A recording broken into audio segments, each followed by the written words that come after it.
All right, today we're diving into a critical piece of a really powerful strategy, not just for building your wealth, but for making sure you actually get to keep it. We're zeroing in on step 10, which is the final defensive move in stage 2. This is the step that makes all your hard work so far permanent. It's the shield you build right before you start playing serious offense. That really says it all, doesn't it? It perfectly captures just how fragile our progress can be if we haven't built a wall around it. It sets the stakes for why this step is so incredibly important before we even think about moving on. So, we're breaking down the 3 stages and 13 steps to financial independence, a system developed by Tamir Kaham. Now, Tamir is the architect of this entire strategy and also the creator of the YouTube channel, The Golden Path to Financial Independence. On top of that, he created the official Hebrew translation of The Richest Man in Babylon. It's this blend of modern systematic thinking and timeless financial wisdom that makes this whole approach so powerful. And today, we're digging deep into Stage 2, Step 10. So who really needs to pay attention right now? Well, this is for you if you've already started building a financial foundation. It's especially for you if you've got this nagging feeling that growth is way more important than protection. And it's for anyone who's making that critical mental shift from an employee to an asset owner. If you're ready to build that final shield before you go on the offensive, then you're in the right place. Okay, before we go any further, we have to lock in a core principle of this whole strategy. Financial independence is not the same thing as wealth. Think of it this way. Financial independence is about building a solid, sturdy boat that can get you safely across the ocean no matter the weather. Wealth? That's about upgrading that boat to a luxury yacht. This strategy is laser-focused on building the sturdy boat first. Now, let's get into a little bit of psychology. Why is it that so many smart people just like us, completely ignore some really obvious risks? Well, it turns out our brains have a bit of a glitch. It's called the immunity illusion. You know that voice, right? The one in the back of your head that says, a career-ending accident, a massive lawsuit? Nah, that stuff happens to other people. That's your brain basically telling you that you have plot armor, like you're the main character in a movie who can't be touched. And while that's a nice thought, in the real world, it leaves you dangerously exposed. So once we can get past that mental block, the real magic happens. We have to completely flip the script on what protection even means. This isn't about hitting the brakes on your financial life. It's about engineering a system that actually lets you hit the accelerator safely. And that brings us to the central question today. Is protection a brake or is it an accelerator? Most people see things like insurance as a drag, a cost that just slows down your growth. But when you start thinking like an asset owner, you see it's the exact opposite. And honestly, this slide just nails the concept. Think about a Formula One driver. How can they possibly fly into a corner at over 150 miles an hour? It's not because they're fearless, it's because they have absolute, unwavering trust in their safety systems, their brakes, their helmet, that incredible carbon fiber cockpit. Without all that protection, they'd have to crawl around the track like a go-kart, terrified, because one tiny mistake would be fatal. Robust protection is what enables high-speed performance. Okay, so that's the why. Now for the how. How do we actually build these safety systems for our own finances? The great thing is, the strategy gives us a really clear framework. It takes this big, scary concept of risk and breaks it down into 4 manageable pillars. We're going to build a shield around you, around your stuff, around potential lawsuits, and around your income.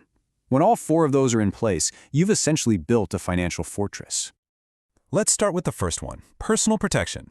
And I want you to look at this number for a second. $3 million. Any idea what that represents? Well, if you're 30 years old and you earn $100,000 a year, your future earning potential is a $3 million asset. You are, quite literally, a money-printing machine. And let's be honest, you would never leave a physical machine worth that much uninsured, would you? Yet many of us leave our own human capital completely exposed.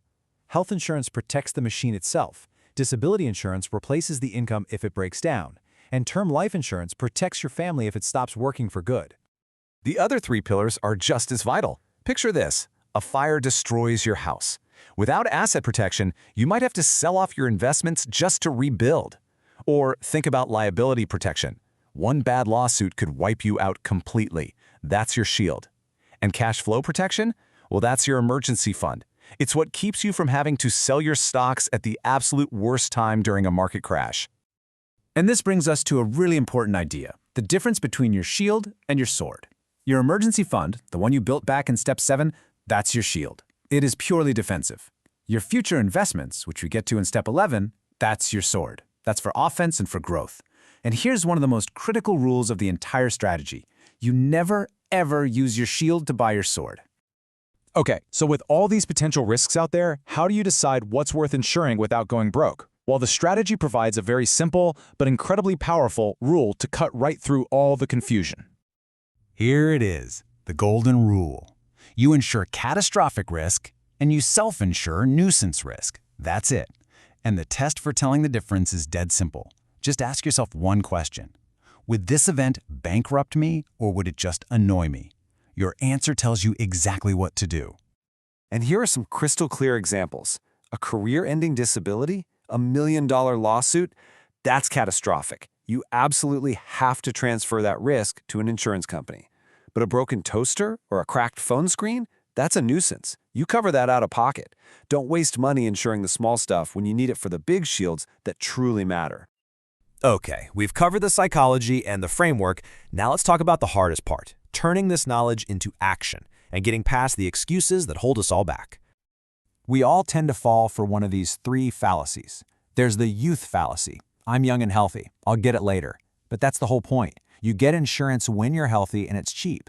Then there's the investment fallacy. I'll just invest the money instead. That misses the scale of the problem. A small portfolio can't survive a true catastrophe. And finally, the emergency fund fallacy. My savings will cover it. Nope.